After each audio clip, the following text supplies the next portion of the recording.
This is a video I'm actually working on right now. I'll post after this news video at some point, where I was using the Canon M6 Mark II with an interesting 10mm f8 lens. Anyways, that system is dead. Canon announced the R50 V, and it also can come with this new kit lens, which is a 14 to 30mm f4 to 6.3 IS STM PZ. So basically it means it has stabilization with the STM motor and electronic zooming. The design looks pretty interesting to me. I am into video stuff, of course, doing a ton of video, more so than photography a lot of the time. And this is something, but I've kind of boycotted Canon in a way because they dropped the EFM system like a rock. You could tell that it was going to happen, but I wish they would have been more thoughtful in their choices early on with mirrorless. Sadly, that's not the case. But now we have the RF system, and they're starting to add interesting cameras to it. Going to be very video focused with a 24 megapixel sensor.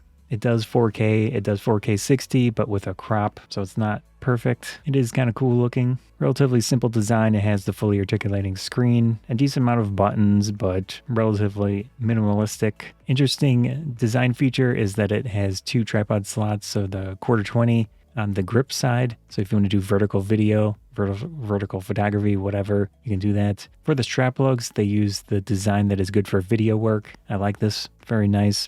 They have custom modes on the main dial and one for photography. So I'm assuming that the custom modes are focused on video. I'm surprised they didn't do some type of mix with a toggle switch to do photo video. Maybe I'm just missing something, but it's kind of an unusual setup. I complained about the M6 Mark II because it had a similar type of dial and the custom modes did not work with video, so I wasn't able to make custom video modes. There is no IBIS on the camera. It does have a really large record button on the front, which is cool.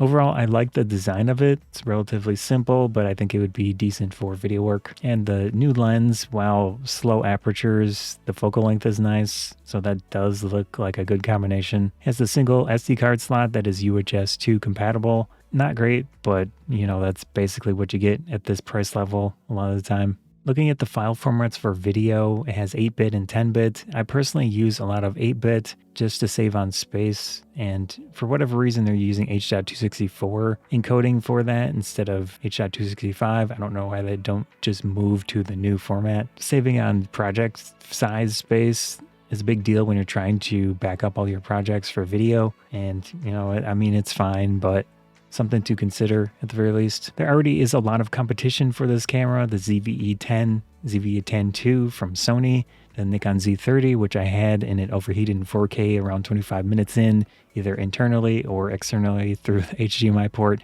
Finally got rid of that camera. Canon has a good spot to potentially fit in, depending on pricing, because they are cheaper than the Sony options, like the new version of the ZVE10 series. We'll see how it turns out. Honestly, the camera looks decent to me, but again, I don't think I want to get into RF mount anytime soon. If you're listening, Canon, I'm open to taking a look at one if you want to send it. One thing to take note of is that Canon is moving towards LPE17. It looks like no cameras that I've noticed have the LPE12 battery, which is good. They need to kind of standardize their batteries more.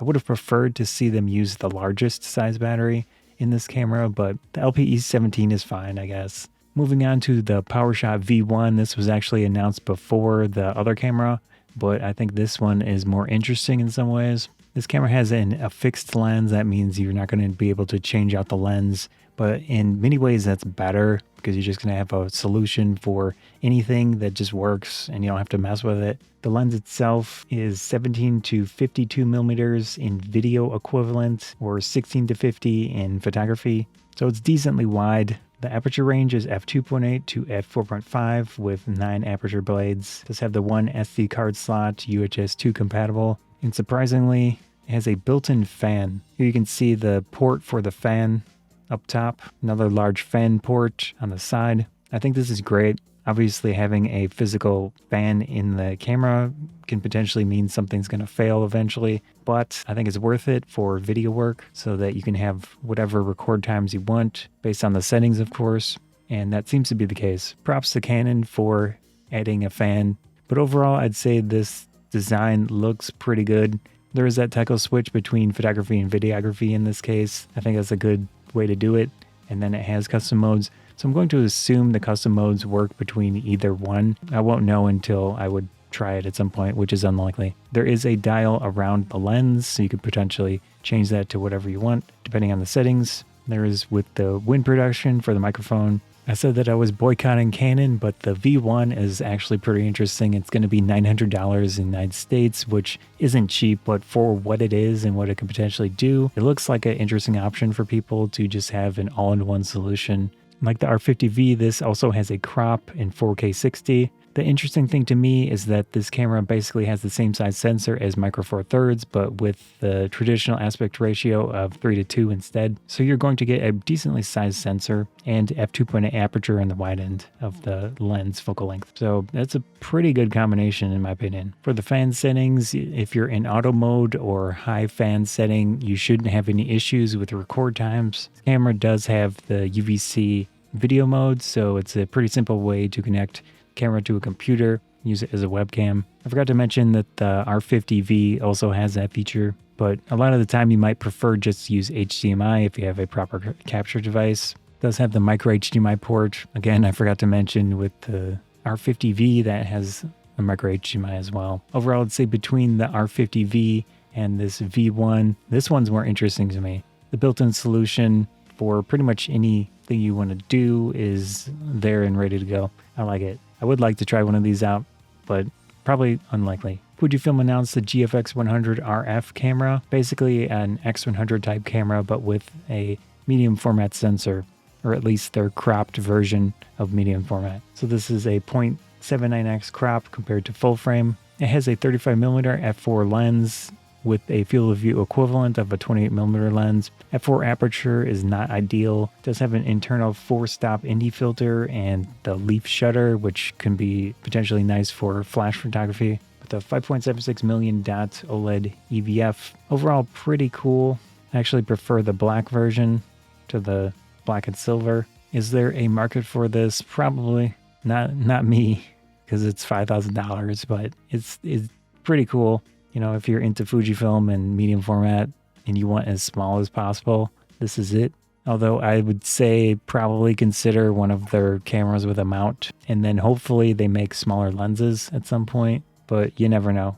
They might not, considering they're doing this fixed lens setup. It just feels like a waste in a way to have that huge sensor with that lens and you're stuck with it. Next up, we have the ever quirky Sigma with their BF, which apparently means beautiful foolishness, and I think it works. I think that term makes sense for this camera. Very minimalist, has the L mount, has a full frame sensor, does not have a physical shutter, which is a downside based on the sensor they decided to use with this camera. It's interesting, but very specific. Has touch-based controls, and then it vibrates apparently when you touch them to get feedback. Has a rotatable wheel thing, a little screen on the side. Everything is affixed. You're not going to be tilting your screens. The case is machined from a block of metal. Yeah, it's a very specific design. I wouldn't mind trying one, but clearly their name fits the design. So props to them for sticking with their unique approach. I'd say the main downsides I see is that the strap lug is only on one side.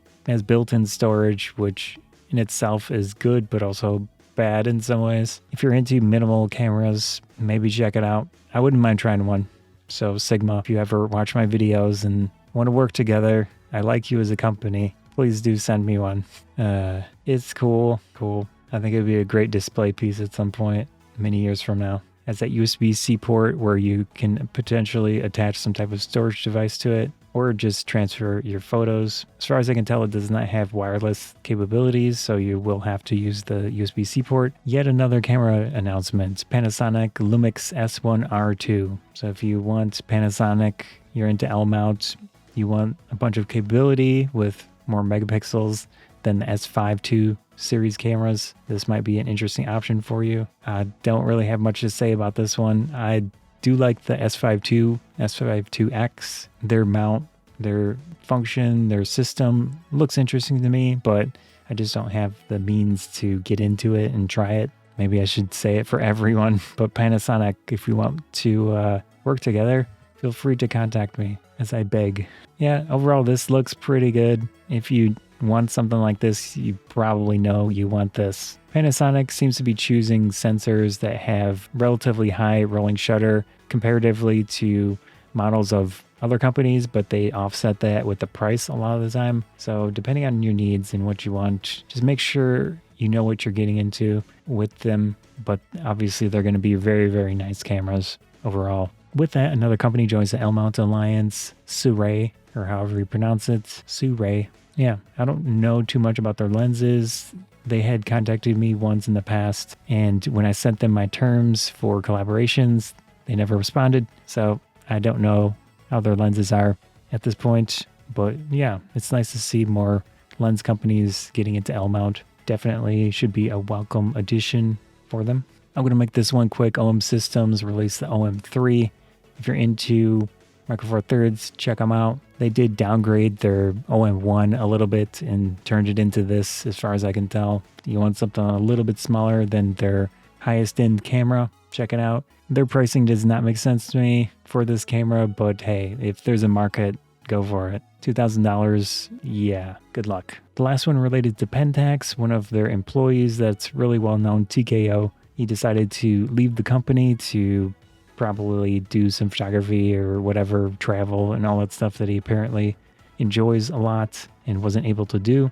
This does feel like relate to work culture in Japan. It's difficult to generalize, but yeah, he's probably very overworked. So it's good to see that he's moving toward something that's healthier for him, assuming he can financially afford it. But yeah, Pentax. Hopefully that works well for him. Did I miss anything? Let me know in the comments, or tell me which ones you want to check out for yourself. There's a lot of camera releases. That's a good thing, right? I assume. And there must be a market for it, or there's all these companies are just doing what they can to kind of make this dedicated camera thing still work. I hope it does. Anyways, hope you enjoyed the video. Scott Banzai. Thanks.